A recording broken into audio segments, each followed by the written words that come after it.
One of the things that featured very highly on our page in Garden Conversations with Rose was that of reading original pieces of poetry. The piece that I'm about to read to you holds a special significance because it's actually talking about male suicide. As a matter of fact, it deals a lot with what I thought my own father would have gone through since he himself died by suicide in November 1997.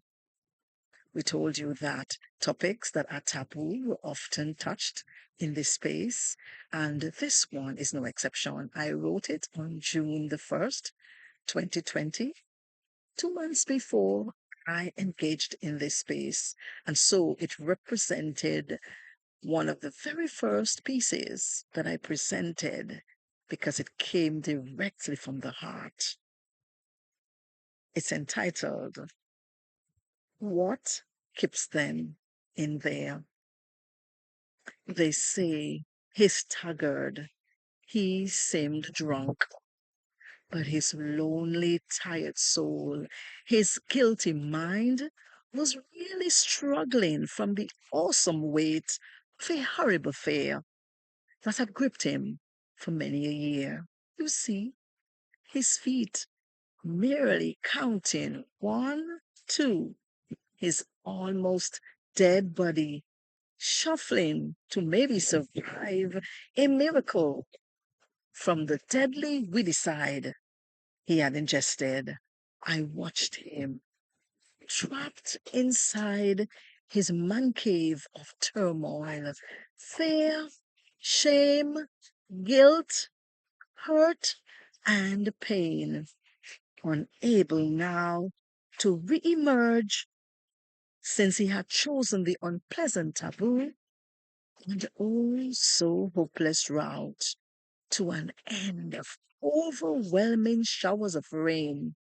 You see, it was way too late for any reprieve from the deadly weedicide he had ingested. His throat was raw and parched and sore.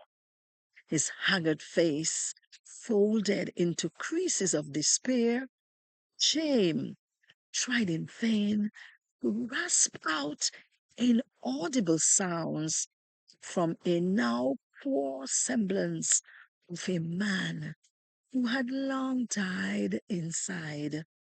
You see, the whole of his digestive tract been jolted into cruel shock 15 hours earlier from the deadly weedicide he had ingested. The little schoolboy a few years earlier, as the two adult men with the hang noose on their necks had struggled too with their own internal pain.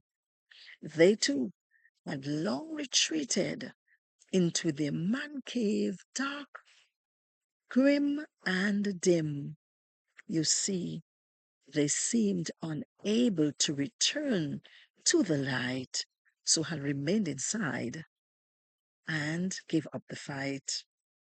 Like the many before and those who we know will come, all curled up tight into fetal form, those men, our men who will remain in the dark recesses of their mind while they carry on with their other chores, the duties we expect them to do.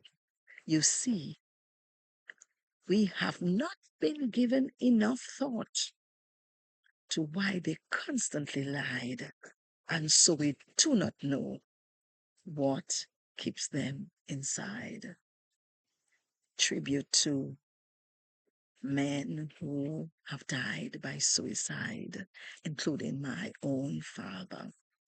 Suicide is a topic that is taboo in our society and which must come to fore, which conversations must be had so that potential victims and family members, society at large, may feel more comfortable digging deep and looking at all of what surrounds the reasons behind suicide, particularly among males.